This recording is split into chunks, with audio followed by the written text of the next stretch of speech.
The judge froze in the courtroom when he saw me. No one knew who I truly was until. I'm so glad you're here. Stick with my story to the very end, and please comment with the city you're watching from. When I stepped into that courtroom, my daughter Emily rolled her eyes and leaned into her husband, James, whispering something that made them both smirk. But then, something totally unexpected happened. The judge lifted his head from a pile of papers, his eyes locking onto mine. His expression froze, as if a ghost from the past had just walked into the room.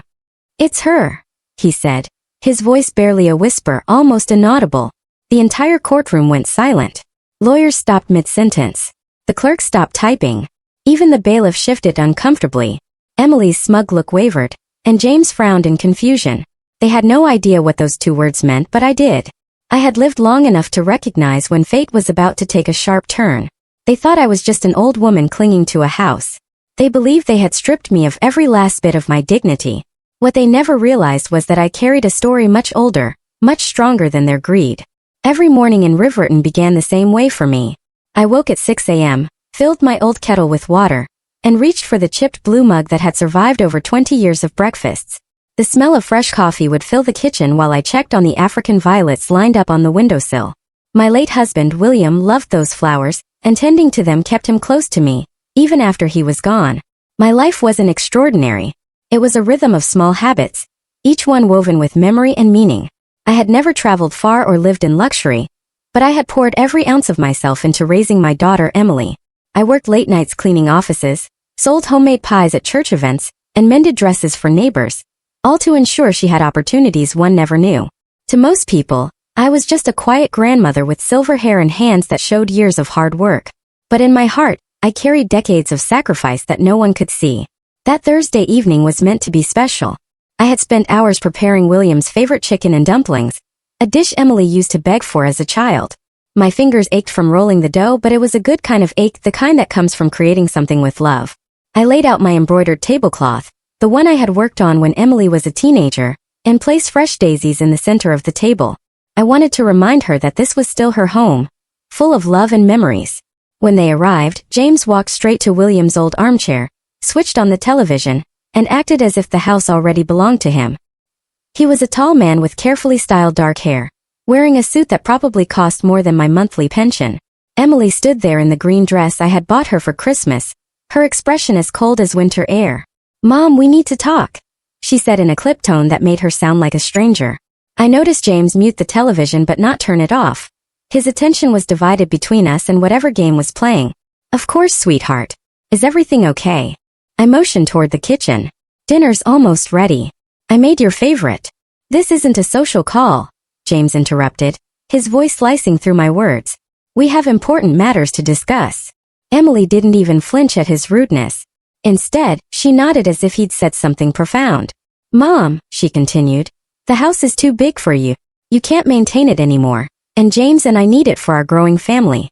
My hands trembled slightly as I folded them in my lap. "What are you saying, Emily?" James leaned forward. "We found a retirement community perfect for someone your age. All your basic needs will be taken care of, and you'll have people around you. It's the sensible choice." "But this is my home," I said, my voice catching.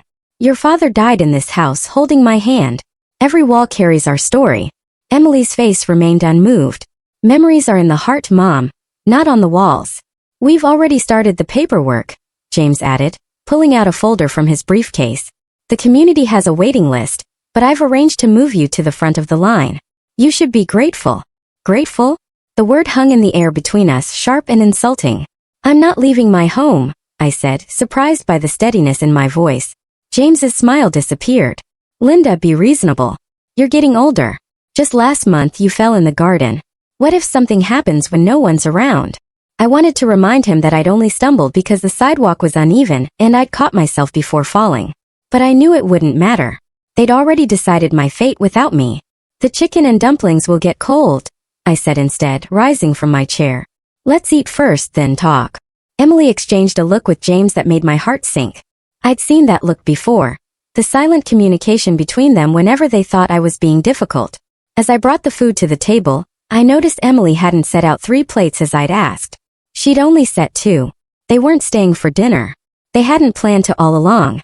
A few days later, James arrived without warning, bringing along a real estate appraiser in a gray suit. The man walked through my house as if it were already for sale. He measured rooms with quick, detached movements and scribbled notes on a clipboard. "The pipes are outdated," he said flatly. "The kitchen tiles are old-fashioned. This place would need a full renovation." I stood silently in the corner, clutching the edge of my apron. Those tiles he dismissed so casually had been placed one by William's hands when Emily was 10. I remembered the sweat on his brow, the patience in his smile, the hope in his voice as he told me, "This kitchen will last us a lifetime." Now it was being reduced to a line on a checklist. The appraiser poked at the living room ceiling. "Water damage here. Likely roof issues." "That's from when the neighbor's pipe burst last winter," I explained. "It's been fixed. Mrs. Patterson can confirm. We'll need to factor in roof replacement costs anyway." He continued as if I hadn't spoken. Emily followed the appraiser, nodding at his comments, never once looking at me. Each word felt like a hammer striking the walls of my heart. My home was no longer sacred to them. It was only property, numbers, and profit. Mrs. Patterson appeared at the back door, holding a plate of cookies. She took one look at the scene and frowned. "Linda, is everything all right?" she asked, her eyes tracking the appraiser as he measured the door frames. Before I could answer, James stepped between us. "Family business, ma'am. Linda's moving to a retirement community. We're just getting the house ready to sell." Mrs. Patterson's eyes widened, and she looked to me for confirmation. The shame of it, having my neighbors learn about these plans before I'd even agreed to them, burned my cheeks. "Nothing's decided yet," I managed to say. "Actually, it is," Emily replied coldly. "Mom just hasn't accepted it yet." Mrs. Patterson set the cookies down and squeezed my hand. "Call me later," she whispered before leaving. After they left, I sat alone in the kitchen, surrounded by the evidence of strangers who had invaded my space. Footprints on my clean floor, curtains left open when they had been closed. Even the air smelled different, of cologne and indifference. I picked up the phone to call Mrs. Patterson, but as I dialed, I saw Emily had left her scarf on the chair. A light blue cashmere scarf I'd saved for months to buy her when she got her first teaching job. Now she was married to James. She'd quit teaching. She said it was her choice, but I always wondered. I folded the scarf carefully and placed it by the door. Even now, I couldn't help but mother her. The following week, they returned with a lawyer in tow. James carried himself like a man already in possession of the house, while Emily avoided meeting my eyes. The lawyer spread a stack of documents across my dining table and spoke with rehearsed politeness. "Mrs. Smith, these are the transfer papers. Once you sign, the property will be in safe hands. Everything has been arranged for your comfort." I scanned the pages, the words blurring together. Transfer of ownership. Permanent. Irrevocable. My chest tightened as I realized this was not about selling the house to someone new. This was about taking it for themselves. "I need time to review these," I said, reaching for my reading glasses. "And I'd like my own lawyer to look them over." James laughed, a short, dismissive sound. "Linda, that's not necessary. We've taken care of everything." "Still, I'd prefer to have someone look at them on my behalf," I insisted. The lawyer, Gregory Peters, according to his card, glanced at James with obvious discomfort. "Mrs. Smith, the retirement community spot won't be held indefinitely. This is a time-sensitive matter." When I refused to sign, James' polite mask slipped. His tone hardened. "You're not in a condition to make decisions anymore, Linda. Emily is your heir. She's acting in your best interest." "My condition?" I repeated, feeling a flush of anger. "I'm perfectly capable." The lawyer added quietly, "If you don't cooperate, we may have to consider proceedings for mental incapacity." The room spun. My own daughter, the child I had worked myself ragged to raise, was preparing to strip me of everything I had left. My hands shook, but I forced the words out. "I'm not signing anything, and if you threaten me again, I'll call the police. Now please leave my house." James stood up, his face red. "This is a mistake, Linda. We're trying to help you." "Help me?" My voice was steadier than I expected. "By taking my home? By declaring me incompetent?" Emily finally spoke, her voice tight. "Mom, you're being unreasonable. We're worried about you living alone. If you were worried, you'd visit more than twice a year. You'd call me on days that aren't holidays. You'd ask what I want instead of deciding for me." Emily's face paled, and for a moment I thought I saw a flicker of shame, but then James placed his hand on her shoulder, and whatever doubt she felt vanished. "We'll be back, Linda," James said as they gathered their papers. "And next time we won't be asking."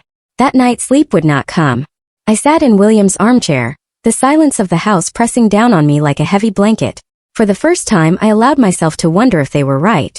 Maybe I was too old, too fragile, too useless to stand in their way. The thought cut deeper than any insult James had ever thrown at me. My eyes wandered to the framed photos on the wall. Emily as a baby in my arms, William smiling at her graduation, our family gathered around Christmas dinner. Every memory told me I had lived for others, given everything. Now I was being treated like a burden. William, I whispered into the quiet. I don't know how to fight this alone.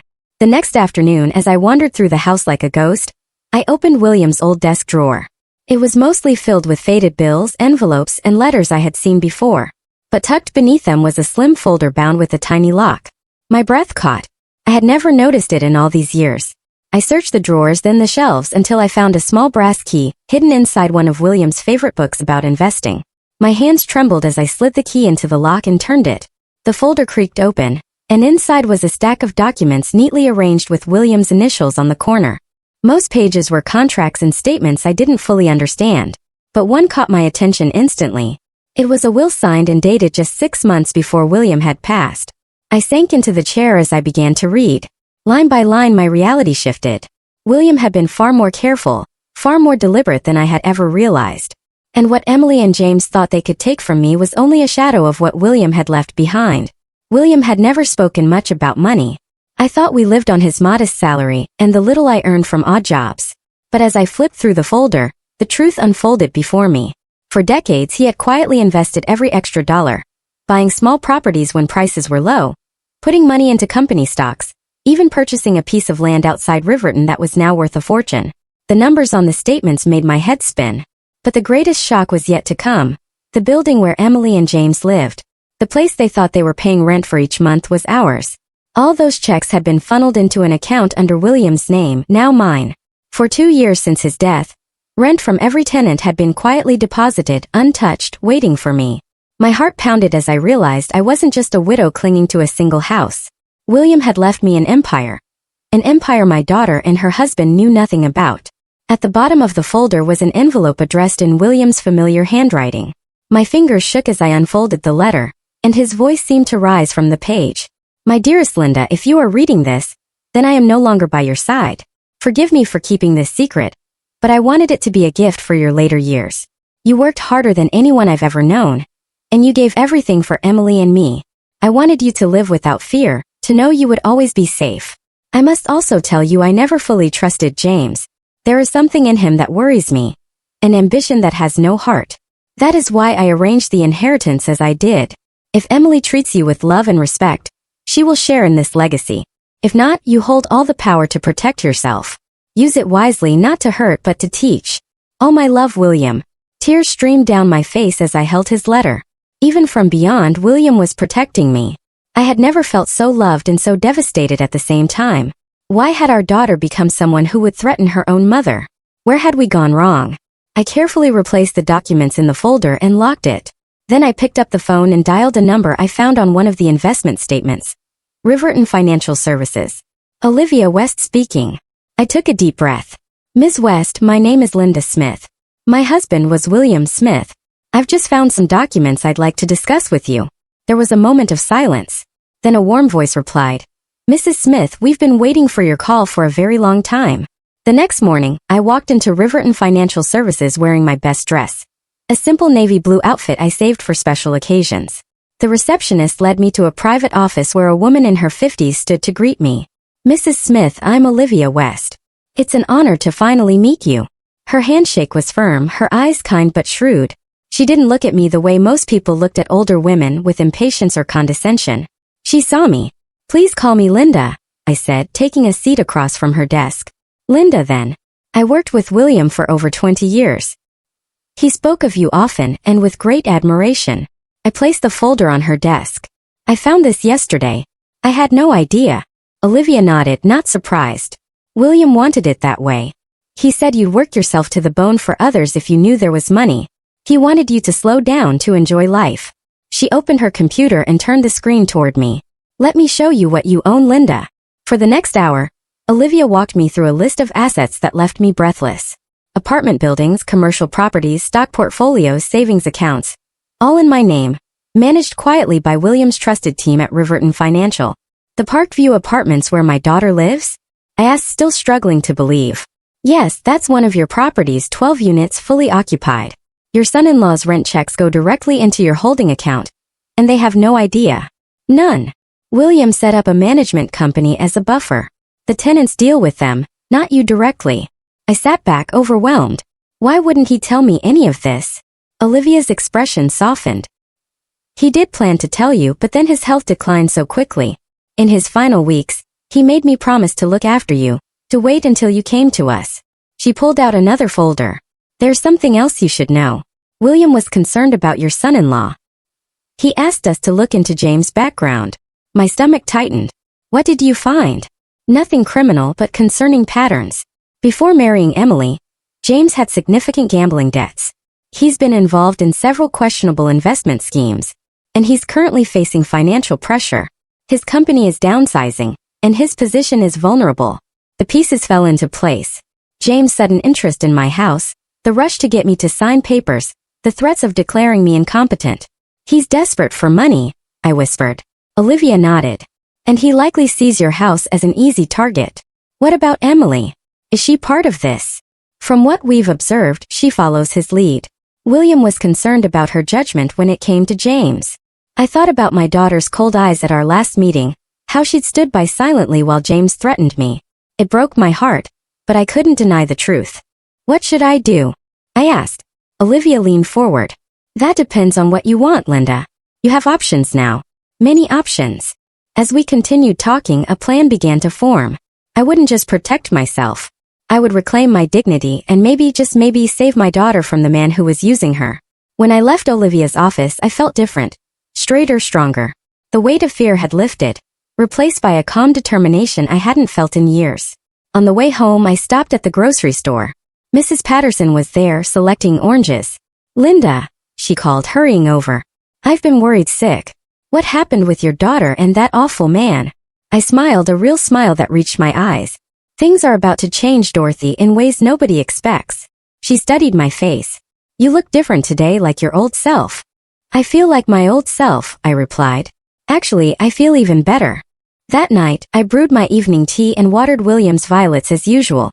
But this time I didn't feel like a woman waiting for the end. I felt like a woman about to begin again. By dawn I had made my decision. The tears from the night before had dried, replaced by a calm I hadn't felt in years. I brewed my coffee, watered the violets, and set the folder of documents neatly on William's old desk. For the first time in a long while I felt steady, almost unshakable. When Emily and James arrived that morning with boxes and movers, expecting me to be packed and ready, they found me sitting in my armchair, sipping tea as if nothing in the world could bother me. Mom, what are you doing? Emily asked impatiently. The movers are here. I'm not leaving, I said, my voice even. James smirked, stepping closer, his tone sharp. Mrs. Smith, you don't have a choice. I met his eyes directly, refusing to look away. You're right, James. I don't have a choice. But it turns out you don't either. The mover stood awkwardly in the hallway, waiting for instructions. James waved his hand toward them as if signaling troops. Go on, start with the living room, he barked. Not so fast, I interrupted, rising slowly from my chair. I walked to William's desk and picked up one of the deeds. Did you know? I asked calmly. That the apartment you've been living in for 3 years has never really belonged to you? James' smirk faltered. We pay rent every month, Emily said, confused. Yes, I replied. To a management company that transfers it directly to me, because I own the entire building. The silence that followed was thick, broken only by the creak of the movers shifting on their feet. Emily stared at the paper in my hand, reading it again and again. James grabbed it from her, his face turning pale as the truth sank in. This has to be fake, he snapped. You're bluffing. Check the records yourself, I said evenly. You'll find I'm not bluffing at all. James's voice rose, anger spilling through his teeth. Even if this is true, you can't stop us. We'll fight it in court. You'll lose everything. I folded my hands in front of me. On the contrary, you have 30 days to find another place to live. After that, the law allows me to evict you. Emily gasped, her eyes filling with panic. Mom, you can't mean that. Family doesn't scheme to take away what isn't theirs, I answered firmly. You made your choice when you tried to push me out. James, desperate now, blurted out. Tell her, Emily, tell her why she can't do this. Emily's lips trembled. Mom, I'm pregnant. The words pierced me deeper than any threat. I would be a grandmother. Yet I was finding out like this, used as a bargaining chip. For a brief moment my resolve wavered, but then William's letter echoed in my mind. Use it not to hurt but to teach. I straightened my shoulders. Congratulations, Emily. But that doesn't erase what you've done. Emily's eyes brimmed with tears as she turned toward James. Maybe we should just apologize. Try to make this right. James's face hardened. I will never bow to her. She's manipulating you. She's manipulating all of us. I stood quietly, letting his words hang in the air. The truth was finally showing itself. James, please, Emily pleaded, clutching his arm. She's my mother. We can't throw her out like garbage. No, he barked, shaking her hand away. You're weak if you give in. In that moment I saw something shift in Emily. For years she had echoed his voice, mirrored his disdain. Now she was staring at him as if she truly saw him for the first time. She turned back to me, her voice trembling. Mom, I was wrong. I let him convince me that you were a burden, and I believed him because it was easier than admitting I married the wrong man. I swallowed hard. Words are a beginning, Emily, but only actions will show me you've chosen differently. That afternoon, when James had stormed out and the movers had gone, Emily sat across from me at the kitchen table. Her eyes were red from crying. Her hands clasped tightly together. I don't know what to do, she whispered. You start by telling me the truth, I said. All of it. And so she did. How James had lost his job 6 months ago but kept pretending to go to work. How they were behind on credit card payments. How he'd convinced her that my house was the solution to their problems.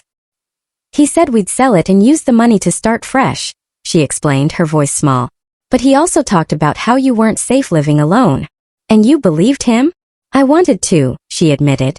It was easier than facing what our life had become. I reached across the table and took her hand. It was the first time we'd truly touched in years. The baby? I asked gently. It's real, she said, a hint of a smile breaking through her tears. 3 months along. Despite everything, joy stirred within me. A grandchild, a new beginning. Emily, you have choices to make, I said. And they won't be easy. She nodded, squeezing my hand. I know. You can stay here tonight, I told her. We'll figure out the rest tomorrow. That night, as I prepared the guest room for Emily, I found myself humming, an old habit I'd lost somewhere along the way. The house felt different with my daughter under its roof again. Even under these circumstances, there was hope in the air, fragile but real. I placed a vase of fresh violets on her nightstand, a peace offering of sorts. Then I sat down at William's desk and wrote a list of what needed to be done. This was just the beginning of a long journey back to family, to trust, to love. But for the first time in years, I wasn't walking it alone. What would you do if you were in my place? Have you ever been through something similar? Comment below and tell me which city you're watching from. 2 weeks had passed since that confrontation in my living room. Emily had moved into the guest bedroom temporarily, while James had refused to speak to either of us. The pregnancy had brought morning sickness that left Emily pale and tired most days. But there was something else different about her. A quietness, a thoughtfulness I hadn't seen since before she married James. I'd spent those 2 weeks meeting with Olivia West regularly, learning about my finances, understanding the extent of what William had built. Each revelation felt like getting to know my husband all over again. His foresight, his quiet determination, his love expressed through protection rather than words. Your net worth is substantial, Linda, Olivia explained during one of our meetings. You could live quite comfortably for several lifetimes. The number she showed me on paper seemed impossible. I'd spent decades pinching pennies, working extra shifts, worrying about electricity bills. And all that time William had been creating this safety net. Why wouldn't he tell me? I asked Olivia for perhaps the 10th time. She smiled patiently. William knew you, Linda. He knew you'd never stop working, never stop giving everything away. He wanted to make sure you were taken care of when he couldn't do it himself anymore. That evening, as Emily and I sat in the living room, she reading a pregnancy book, me knitting what would become a baby blanket, the doorbell rang.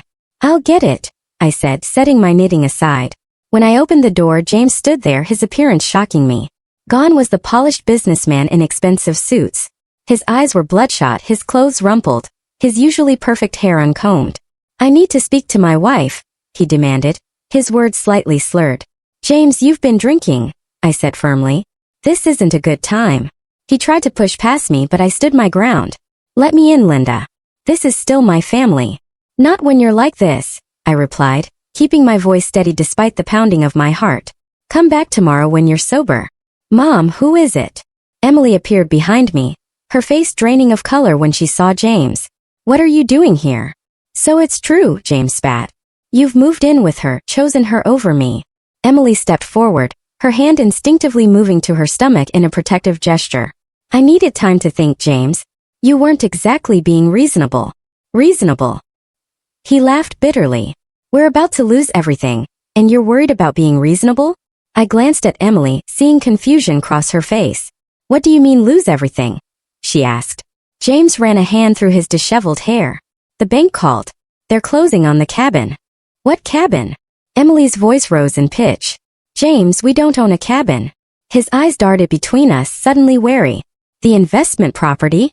The one up at Lake Morrison." Emily shook her head slowly. "This is the first I'm hearing about any cabin, James." The realization hit me then. James had been hiding more than just unemployment from my daughter. There were secrets upon secrets.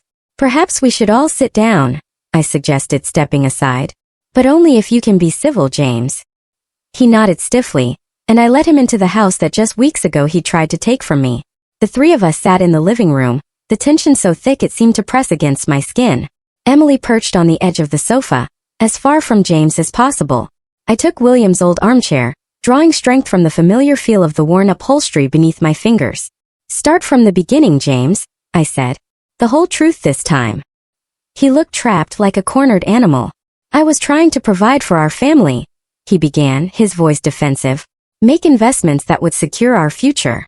"By hiding things from me?" Emily interjected. "By lying about where our money was going?" "You wouldn't have understood," James snapped. "You're too cautious, too afraid of risk. Sometimes you have to gamble big to win big." "Is that what happened to your job?" I asked quietly. "A gamble that didn't pay off?" James' head whipped toward me, surprise evident in his expression. "How did you?" "I know many things now, James," I said, thinking of the detailed reports Olivia had shared with me. "I know about the gambling debts, the failed investments, the job you lost 6 months ago." Emily gasped. 6 months? You told me it was just last month." "I was handling it," James insisted, his hands clenching into fists. "I had plans. The cabin was going to be our fresh start."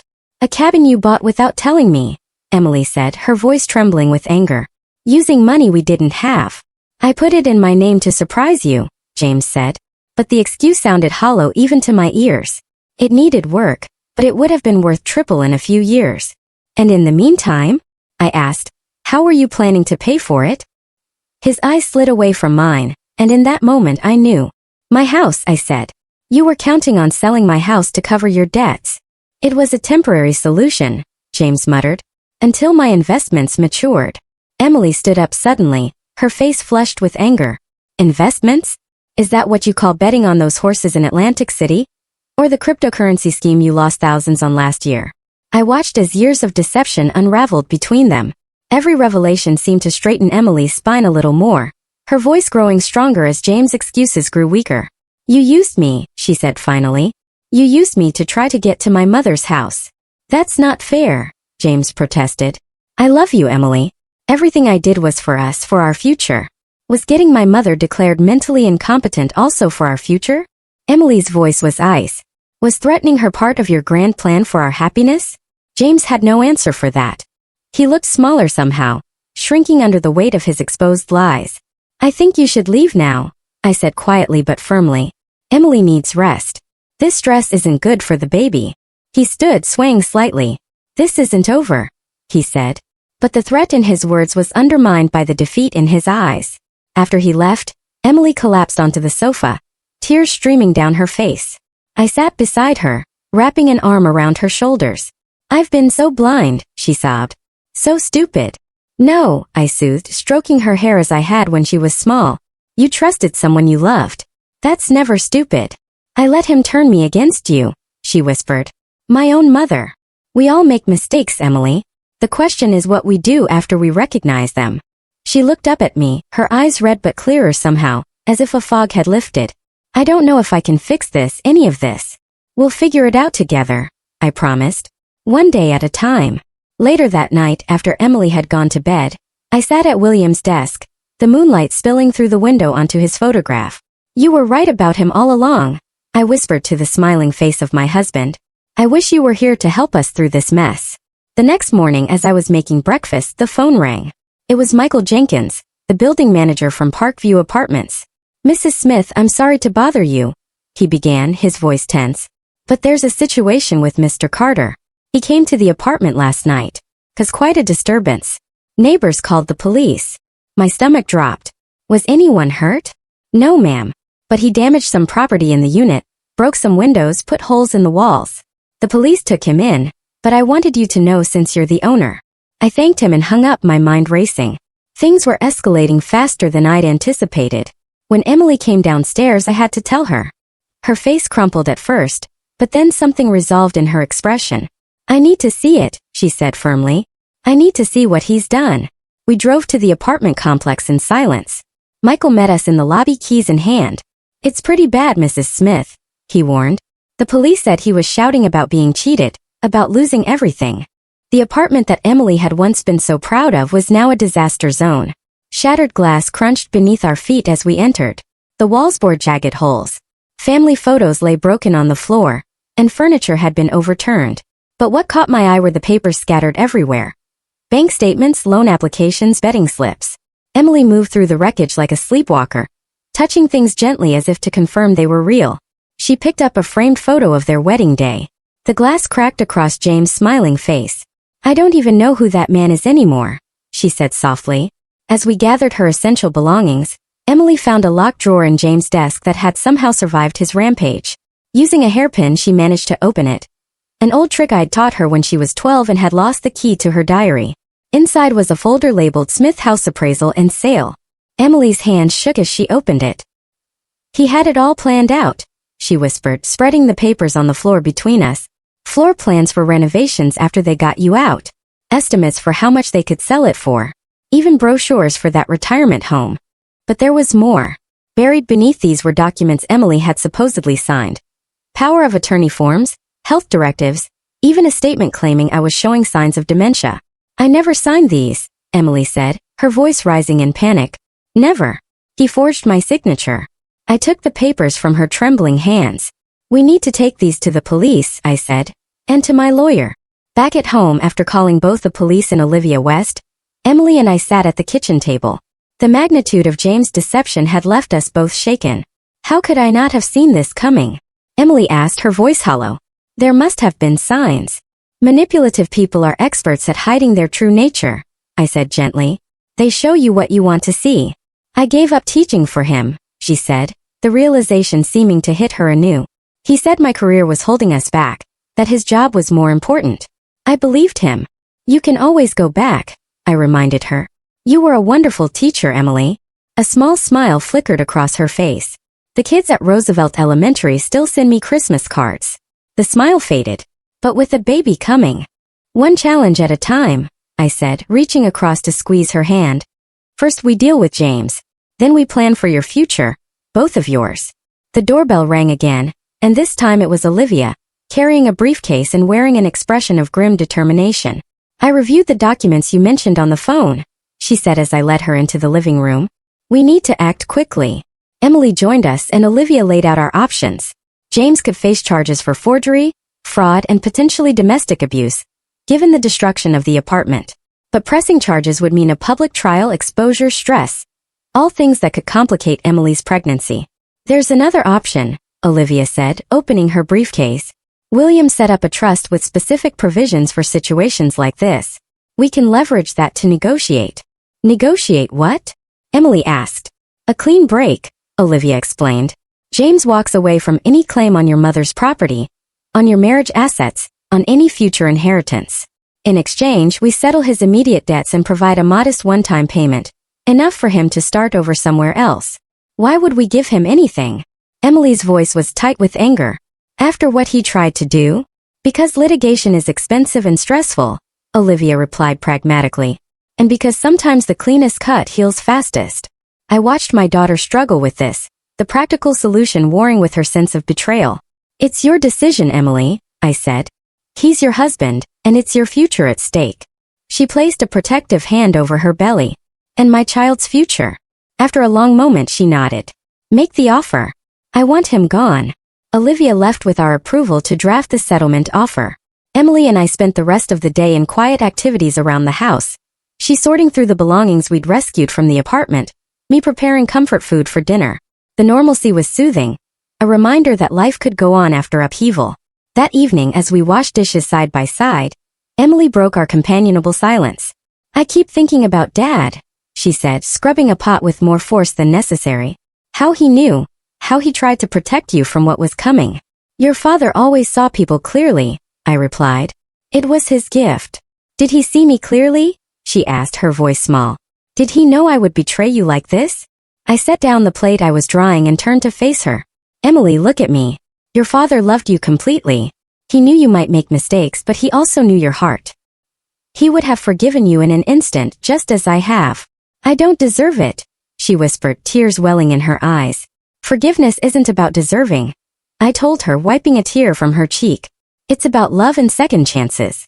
She leaned into me then, and I held my daughter as she cried for her broken marriage, for her mistakes, for the years we'd lost to James' influence, but also I hoped for the new beginning that lay ahead. The next morning brought unexpected news. James had been arrested again, this time for attempting to break into our house during the night. A neighbor had spotted him trying to force the back door and called the police. "He was carrying documents," the officer explained when he came to take our statement. "Plans of your house, financial papers. Says he was just trying to get his things. But given the restraining order his wife filed yesterday," Emily's face had gone pale. "I just filed that restraining order yesterday afternoon. How did he even know about it so soon?" The officer looked uncomfortable. "Ma'am, in these domestic situations, information sometimes leaks. Could be a clerk, could be someone he knows at the courthouse." After he left, Emily paced the living room. "He's not going to stop, Mom. He's desperate now." I thought about what Olivia had said about clean breaks and fresh starts. "Maybe we need to change our approach," I said slowly. "Negotiation might not be enough." We called Olivia, who arrived within the hour, bringing with her a stern-looking man she introduced as Robert Chun, a private investigator who had worked with William in the past. "James Carter has a history of erratic behavior when cornered," Robert explained, laying out a file on our coffee table. "His gambling issues go back further than you might think. There were incidents at his previous workplace. Money missing from accounts he managed. They let him go quietly," Olivia added. "No charges filed. William discovered this during his background check, which is why he never trusted James." Emily looked stricken.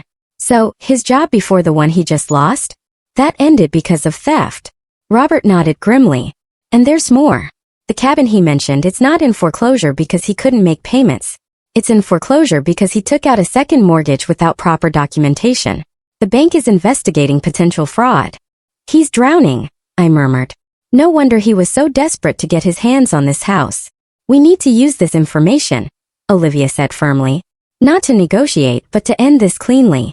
If James knows we have evidence of his past fraudulent activities that could send him to prison, he might take the settlement and disappear," Emily finished, understanding dawning in her eyes. Robert outlined a plan. A meeting with James, his lawyer, and a mediator. All the evidence laid out, a clear choice presented. Take the settlement and leave our lives forever, or face prosecution for all his crimes, past and present. "It seems so cold," Emily said after they'd gone, leaving us to consider the plan, using threats to force him away. "Is it any colder than what he tried to do to us?" I asked gently. "Sometimes protection requires firmness, Emily. Your father understood that." She nodded slowly. "When should we do it?" "As soon as possible," I said. "The longer this drags on, the more desperate James will become." 2 days later, we gathered in a conference room at Olivia's office. James sat across from us, looking haggard but defiant. His lawyer, a young man who seemed increasingly uncomfortable as the meeting progressed, kept whispering urgently in his ear. Olivia presented our case methodically, laying out document after document. The forged papers, the fraudulent loan applications, the evidence of embezzlement from his previous job that had never been reported to the authorities. "Here is our offer, Mr. Carter," she said finally, sliding a folder across the table. "A clean settlement. Your debt's cleared. A fresh start fund of $50,000. In exchange, you relinquish all claims to any property owned by Linda or Emily Smith, sign the divorce papers we've prepared, and agree to move at least 500 miles away from Riverton." James's face had grown paler with each revelation. Now he looked at Emily, something like desperation in his eyes. "Emily, you can't do this. We're having a baby. We're a family. Emily met his gaze steadily. No, James, we're not a family. Not anymore. You made sure of that when you tried to steal from my mother, when you forged my signature. When you lied to me for years. If you refuse this offer, Olivia continued calmly, we will proceed with criminal charges for forgery, fraud, attempted theft, and violation of a restraining order. The documentation of your previous indiscretions will be provided to the prosecutor. James's lawyer leaned in, whispering frantically. James shook his head, but with less conviction now. You have 24 hours to decide, Olivia concluded, standing to signal the end of the meeting. As we prepared to leave, James called out, Emily, wait. She paused, looking back at the man she had once loved enough to marry. I did love you, he said, his voice cracking. In my way. Your way wasn't good enough, she replied softly. Not for me, and certainly not for our child. Outside, in the safety of Olivia's car, Emily finally broke down. I feel like I've been living with a stranger for 3 years, she sobbed. Like everything was a lie. I held her close, this daughter who had found her strength again. Not everything, I assured her. The love you gave was real. The person you are, that's real. And this baby, this new life, that's as real as it gets. That night, as a spring storm rattled the windows of our home, Emily and I sat in the kitchen drinking chamomile tea.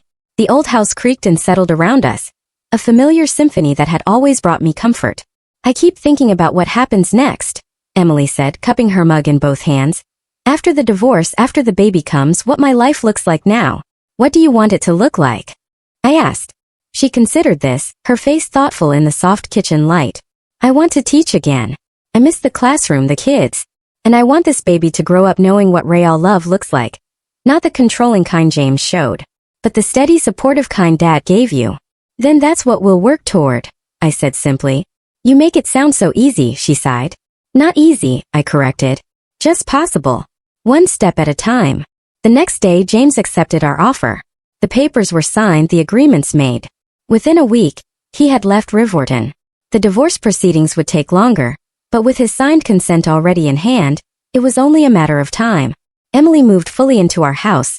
No longer a temporary arrangement, but a new beginning. We converted the study into a nursery, painting the walls a soft green that reminded me of spring leaves. Each brush stroke felt like healing, like reclaiming something precious that had almost been lost. One evening, as I was preparing dinner, I heard Emily cry out from upstairs. I rushed to find her sitting on the nursery floor, surrounded by open boxes. Emily, are you all right? The baby and I are fine, Mom, she assured me quickly. Look what I found. In her hands was a small quilt, faded but beautifully made, with a pattern of moons and stars. I recognized it immediately. Your baby blanket, I whispered. I made it when I was pregnant with you. I remember it, Emily said, running her fingers over the stitches. You used to wrap me in it when I had nightmares. You said it was full of love that would keep the bad dreams away. I knelt beside her, touching the soft fabric. And now it can do the same for your little one. Emily looked up at me, her eyes bright. I want to be the kind of mother you were. Patient, kind, strong. You will be, I assured her. And on the days when it's hard, I'll be right here to remind you. As weeks passed, our lives settled into a new rhythm. Emily began taking online courses to renew her teaching certification. I continued meetings with Olivia, learning to manage the unexpected wealth William had left me. The house that James had tried to take from me became a true home again, filled with purpose and hope. Emily's pregnancy progressed, her body changing, her face softening with anticipation. At her 20-week appointment, we learned she was having a girl. On the drive home, she was quieter than usual. What are you thinking about? I asked. Names, she replied. I was thinking if it's okay with you, I'd like to name her Willow. Willow, I repeated, surprised. For Dad, William.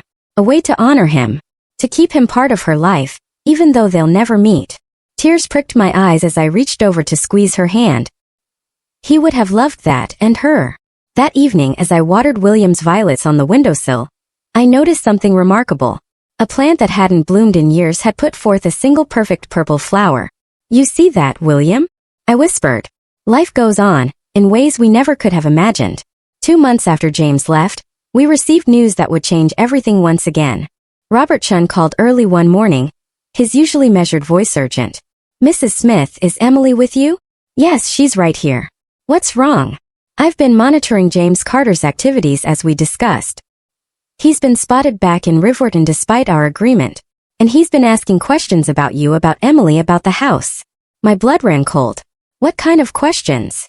About the extent of your assets, about William's investments. I think someone may have tipped him off that there's more than just the house at stake. Emily, hearing my side of the conversation, had gone pale. He's coming back for more, she whispered after hanging up. We called Olivia immediately. Her response was swift and decisive. We need to file for an immediate injunction, she said. And I think it's time to contact Richard Anderson, the judge. I asked, confused.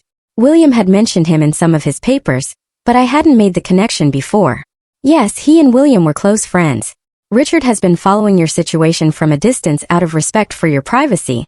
But given these developments, I think he would want to help. That afternoon we sat in Judge Richard Anderson's chambers. He was a distinguished man in his 60s, with kind eyes that crinkled at the corners when he smiled at me. Linda Smith, he said warmly. William spoke of you often. I'm sorry we're meeting under these circumstances. I studied his face, trying to place him in my memories.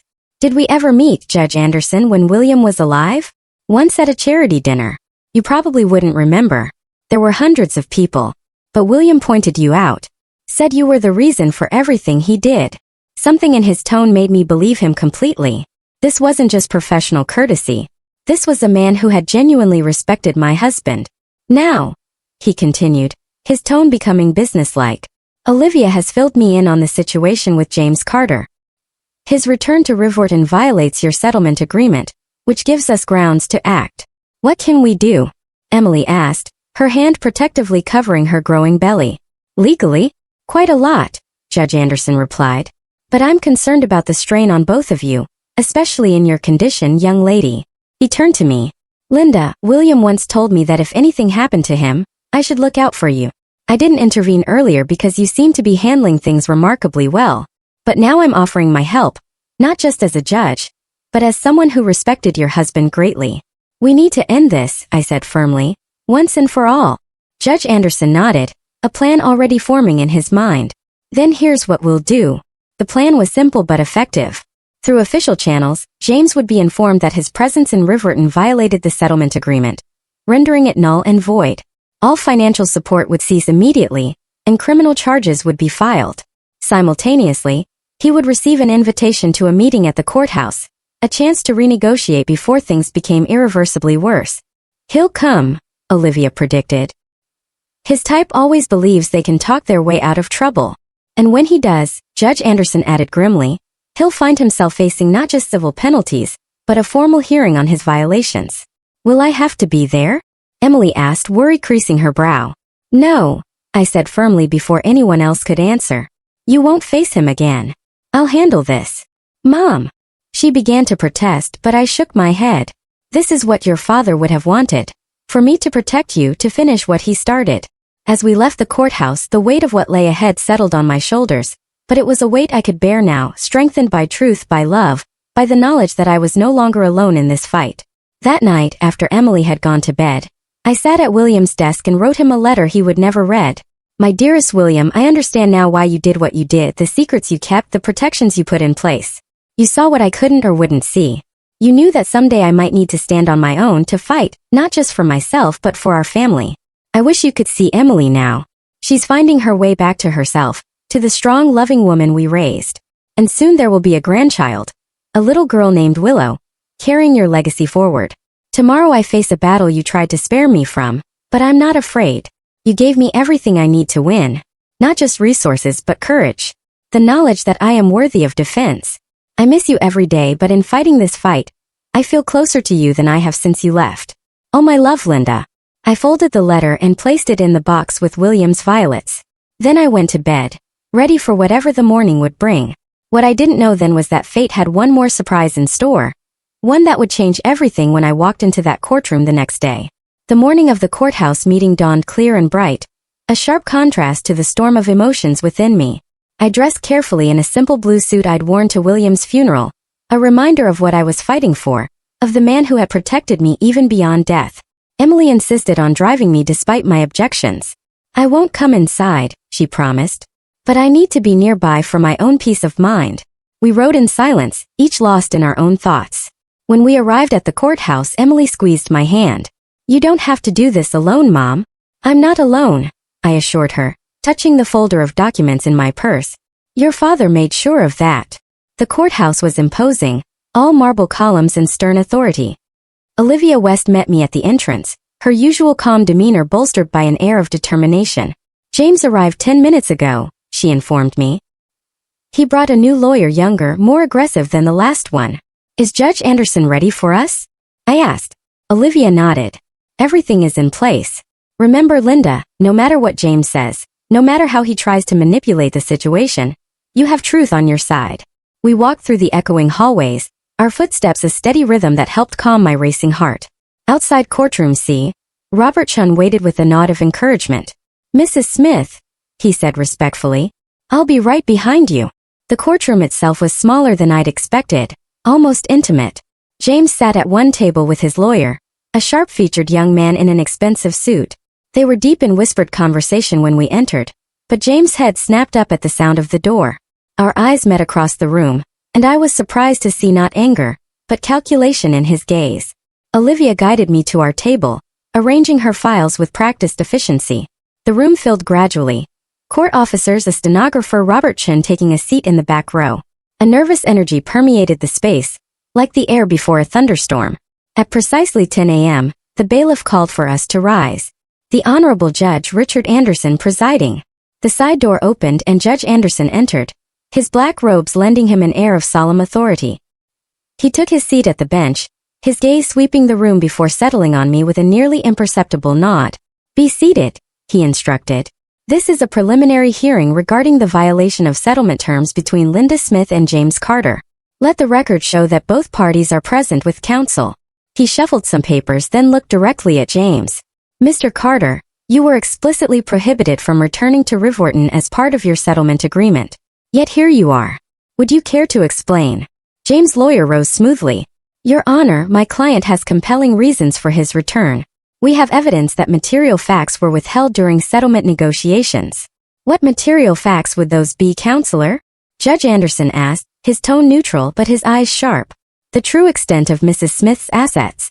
Your Honor, we believe she and her late husband engaged in deliberate concealment of wealth to defraud my client's wife, their daughter, of her rightful inheritance. I felt my cheeks flush with indignation, but Olivia's hand on my arm kept me seated and silent. That's a serious allegation, Judge Anderson noted. Do you have evidence to support it? The lawyer smiled confidently. We do, Your Honor. We've obtained bank records indicating transfers of substantial sums shortly before William Smith's death. Transfers that suggest an attempt to hide assets that should rightfully have been included in his estate. My mind raced. What records could they possibly have found? William had been meticulous in his planning. Judge Anderson glanced at me, then back to James's lawyer. I'll review these records, but first I should disclose something to the court. He paused, then continued deliberately. I knew William Smith personally. We served together on several charitable boards, and I was familiar with his financial practices. James' lawyer faltered visibly. Your Honor, that would seem to be a conflict. I'm not finished, Counselor, Judge Anderson interrupted firmly. My acquaintance with the deceased gives me particular insight into this case. William Smith was known for his integrity and financial transparency. Any suggestion that he engaged in fraudulent activity would require extraordinary proof. The lawyer recovered quickly. With all due respect, Your Honor, given your personal connection to the family, perhaps this case should be reassigned to ensure impartiality. Judge Anderson considered this, then nodded. A fair point. However, before I make that determination, I'd like to hear from Mrs. Smith's counsel. Olivia rose with calm confidence.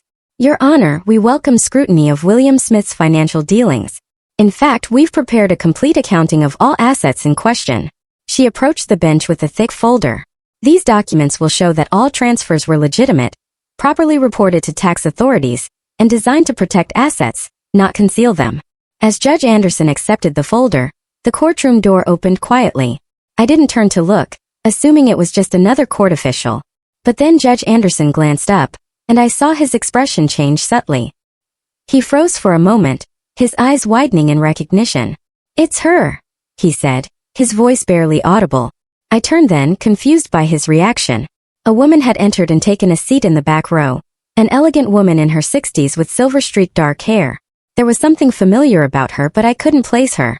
The entire courtroom seemed to hold its breath. James and his lawyer exchanged puzzled glances. Your Honor, James's lawyer prompted, clearly confused by the interruption.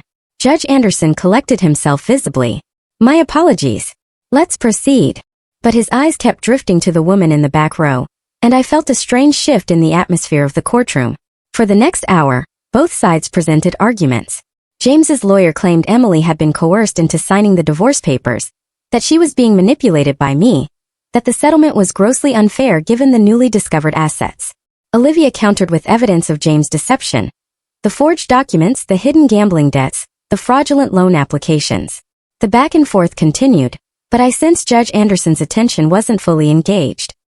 He kept glancing at the mysterious woman, a strange mix of emotions crossing his face. Finally, during a brief recess, Olivia leaned close to me. Do you know who that woman is? She whispered. The one who came in late? I shook my head. She seems familiar, but I can't place her. That's Eleanor Winters, Olivia said. Judge Anderson's former fiancée from law school. They were engaged 30 years ago, then suddenly broke it off. No one ever knew why. My breath caught. 30 years ago? Around the time William and I were first married, when I was working as a secretary at the courthouse to put him through his business courses. A distant memory stirred. A young law clerk, shy and overwhelmed, crying in the break room late one evening. Me staying after hours to comfort him, bringing him coffee, helping him organize the mountain of briefs his supervisor had dumped on him. Marcus. His name had been Marcus Ellery. Judge Anderson's first name? I asked urgently. Is it Marcus? Olivia looked surprised. Yes. Richard Marcus Anderson. Why? Before I could answer, the bailiff called us back to order. Judge Anderson returned to the bench. His demeanor noticeably changed, more focused, more determined. Having reviewed the evidence presented by both sides, he began, I find that Mr. Carter has indeed violated the terms of his settlement agreement. Furthermore, I find his allegations regarding concealed assets to be without merit. James's lawyer started to object, but Judge Anderson silenced him with a raised hand. I'm not finished, counselor. Given the seriousness of Mr. Carter's violations and the evidence of his prior attempts to defraud Mrs. Smith, I am ordering the immediate reinstatement of all criminal charges that were conditionally dropped as part of the settlement agreement. James half rose from his seat, his face flushing with anger. You can't do that. This is a setup. Sit down, Mr. Carter, Judge Anderson commanded, his voice sharp. One more outburst and I'll hold you in contempt. James subsided, but his eyes burned with fury as Judge Anderson continued. Furthermore, I am issuing a permanent restraining order prohibiting Mr. Carter from approaching within 500 yards of Linda Smith, Emily Smith, their residence, or any property owned by either of them. Olivia squeezed my hand under the table, a silent celebration of victory. Court officers will escort Mr. Carter to the processing area where he will be formally charged with forgery, fraud, and violation of court orders. Bail will be set at the hearing tomorrow morning. The courtroom erupted in murmurs as two officers approached James, who sat in stunned disbelief. His lawyer was frantically whispering in his ear, but James seemed beyond hearing. As the officers led James away, his eyes locked with mine one last time. The look he gave me wasn't just anger. It was hatred pure and cold. A shiver ran through me, but I held his gaze steadily until he was gone. Judge Anderson stood. This court is adjourned. Mrs. Smith, Ms. West, would you please remain for a moment?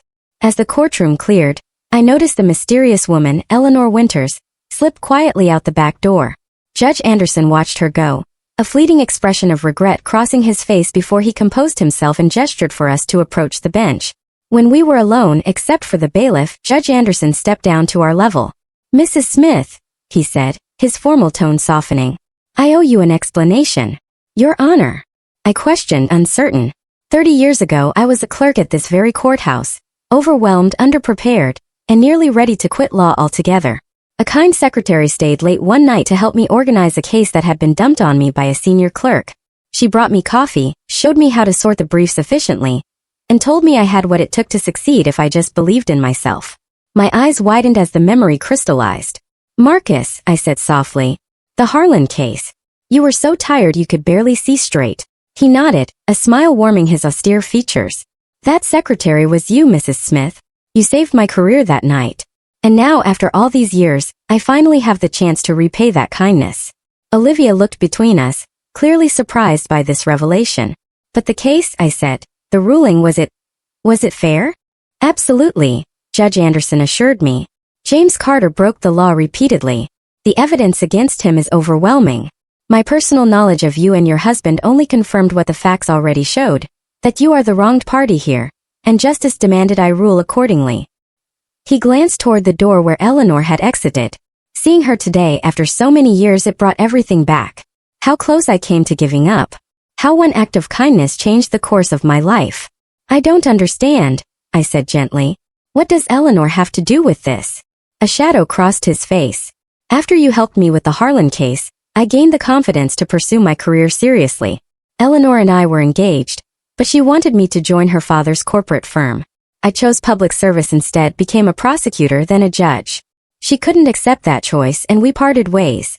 I'm sorry, I said, meaning it. He shook his head. Don't be. I made the right decision, though, seeing her today. He straightened, professional once more. In any case, Mrs. Smith, you should know that James Carter won't trouble you again. The charges against him are serious, and with his history, he's facing substantial prison time. As Olivia and I left the courthouse, I felt lighter than I had in months. James could no longer threaten us. Emily and her baby were safe.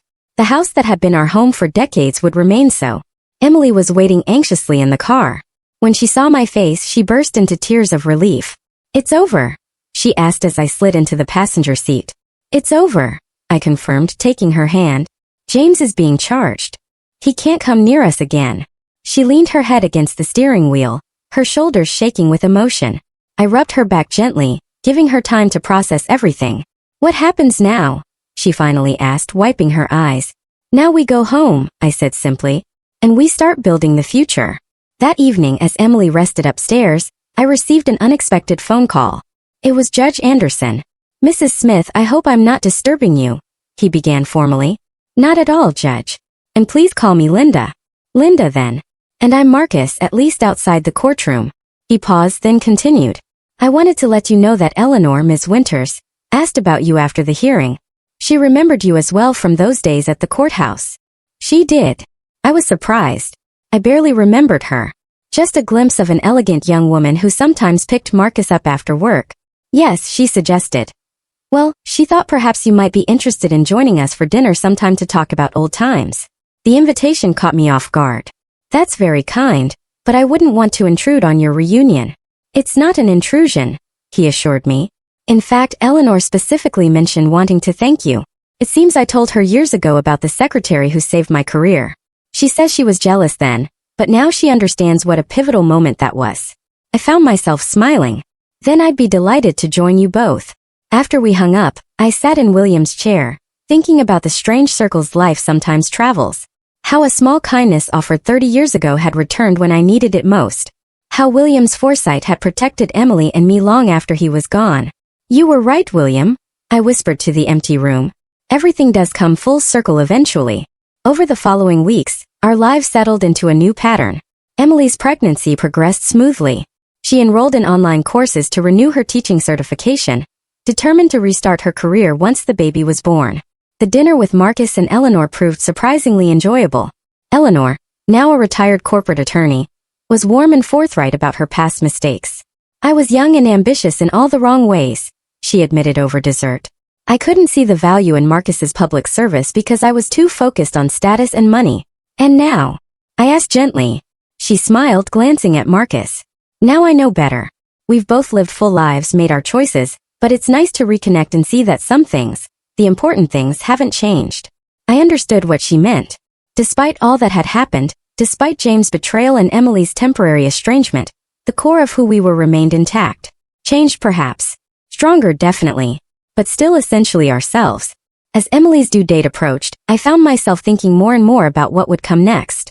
The house that James had tried to take from me now felt too large for just Emily, her baby and me, and the wealth William had left. It seemed wrong somehow to keep it all to ourselves when so many others faced situations similar to what we had endured. One morning as Emily and I shared breakfast, I broached the subject that had been growing in my mind. I've been thinking about making some changes, I began cautiously. Emily looked up from her prenatal vitamins. What kind of changes? This house has served us well, but it's more space than we need. And there are other women out there, older women like me, who are being pushed aside, made to feel like burdens by the very people who should protect them. Emily nodded slowly, understanding dawning in her eyes. What are you thinking, Mom? I want to use part of your father's legacy to establish a foundation. A place where women who have been abandoned or abused in their later years can find refuge, support, and dignity. That's a beautiful idea, Emily said softly. Dad would be so proud. I thought we could call it the Second Porch Foundation, I continued, warming to the subject. Because every woman deserves another place to sit, to breathe, and to belong when her first porch has been taken away. Emily reached across the table to squeeze my hand, her eyes bright with tears. I love it and I want to help. Over the next month, with Olivia's guidance, we set the foundation in motion. We purchased a large Victorian house on the edge of town and began renovations to turn it into a residence for women in need. The work gave purpose to our days, a focus beyond our own troubles. I found myself energized in a way I hadn't been since William's death. Each decision, from the color of the walls to the arrangement of the garden, felt meaningful part of creating something lasting and good. Emily threw herself into the project too, designing a children's playroom for visiting grandchildren and creating a library filled with resources on legal rights, financial literacy, and emotional healing. The first residents arrived 2 weeks before Emily's due date. 3 women whose stories echoed aspects of my own. Margaret, whose son had sold her home without permission while she was hospitalized. Dorothy, whose husband of 40 years had left her for a younger woman, freezing their joint accounts. And Sophia, who had fled an abusive relationship with nothing but the clothes on her back. Watching them begin to heal, to find their voices again, was like witnessing small miracles daily. They formed a tight-knit community, supporting each other through tears and laughter, sharing skills and stories. Margaret, a former accountant, helped Dorothy untangle her financial situation. Dorothy, an avid gardener, showed Sophia how to nurture the flowers in our backyard. Sophia, who had been a teacher like Emily, tutored Margaret's grandson when he visited. As for me, I found a new identity beyond widow or victim. I became a mentor, an advocate, a force for change in our community. The local newspaper ran a story about the foundation, bringing attention to the often invisible plight of older women facing abuse and abandonment. Letters began to pour in from around the country, women sharing similar experiences, asking for help or offering support. Each one reinforced what I already knew. What had happened to me wasn't unique or rare. It was a silent epidemic, hidden behind closed doors and social expectations that older women should acquiesce, should sacrifice, should fade quietly away. We need to expand, I told Olivia during one of our regular meetings. There are so many women who need this. She smiled unsurprised. William would say the same thing. He always believed in using resources to create meaningful change. He never told me about his philanthropy, I mused. Another secret he kept. Not a secret, Olivia corrected gently. Just another way he tried to protect you from worrying. He funded scholarships, small business grants, community programs, always anonymously. Always with the stipulation that the money go to those who truly needed it. A warmth spread through me at this new glimpse of the man I had loved for so many years. Then we'll continue that legacy, I decided. Expand the foundation, create more second porch homes, help as many women as we can. On a bright June morning, as I was reviewing plans for our second location, Emily's water broke. The rush to the hospital, the hours of labor, the anxious waiting, all of it passed in a blur of emotion and anticipation. When the nurse finally placed my granddaughter in my arms, I felt the circle of life complete itself once more. Willow Smith, 7 pounds 3 ounces, with her grandfather's determined chin and her mother's curious eyes. "Hello, little one," I whispered, touching her perfect tiny fingers. "You have quite a story to inherit." Emily watched us from her hospital bed, exhausted but radiant. "What do you think Dad would say if he could see her?" I smiled, knowing the answer with absolute certainty. He'd say she's perfect and that he's been watching over her, over all of us all along. In the days that followed, our home filled with the sounds of new life. Willow's cries and coos, Emily's lullabies, the gentle rhythm of rocking chairs and midnight feedings. The 3 of us settled into a new normal. 3 generations of Smith women supporting each other through this latest transition. 5 years passed in what felt like the blink of an eye. The garden in Riverton was alive with color. My granddaughter Willow, now 4 years old, ran barefoot across the grass, chasing butterflies, her laughter echoing through the yard. Emily stood at the porch steps, her hands dusted with flour from preparing Sunday lunch. She had rebuilt her life, returning to teaching and finding joy in both her classroom and her role as a mother. The Second Porch Foundation had grown beyond my wildest dreams. 3 homes now operated across the state, with plans for a 4th underway. Dozens of women had found safety and dignity within their walls. Some stayed briefly until they could secure their independence. Others became permanent residents, contributing to the community we had built together. That afternoon, an envelope arrived addressed to me. It was an invitation to the dedication of our newest second porch home. Dozens more women would soon find safety and dignity within its walls.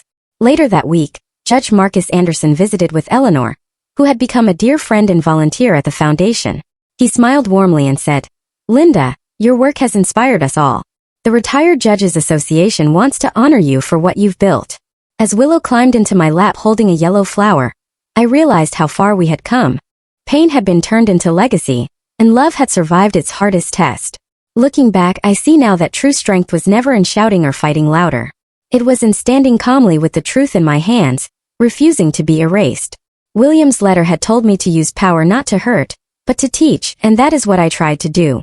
Emily learned that respect cannot be forced, and I learned that dignity is something we must protect for ourselves. If my story reminds you of your own, know this: you are not powerless. Even in the darkest moments, there is always a way to reclaim your voice, your place, and your worth. Sometimes life circles back with unexpected kindness, the way Judge Anderson remembered me after decades. Sometimes the victory is simply refusing to be pushed aside. James served 3 years for his crimes. Upon his release, he left the state as required and never contacted us again. I heard he remarried eventually, and I truly hope he found the peace and purpose that had eluded him before. Revenge was never my goal, only justice and protection for those I loved. As for me, I discovered that there is a difference between getting older and growing old. The first is inevitable. The second is a choice. I chose to grow, to learn, to build something that would outlast me. William would have wanted that. A legacy not just of material wealth but of positive change in the world. Every morning I still rise at 6 a.m. I still brew my coffee in that chipped blue mug. I still tend to violets on the windowsill. But now I do these things not out of lonely habit, but as reminders of the journey that brought me here, to this place of purpose, fulfillment, and deep, abiding joy. If you found meaning in my story, I invite you to share it. Leave a comment and let me know where you're watching from. Together we can keep these lessons alive, reminding the world that dignity never expires, that we are never too old to stand up for ourselves, and that the most beautiful chapters of our lives may be the ones we haven't written yet. What would you have done in my situation? Have you ever had to reclaim your dignity from someone who tried to take it? I'd love to hear your stories in the comments below.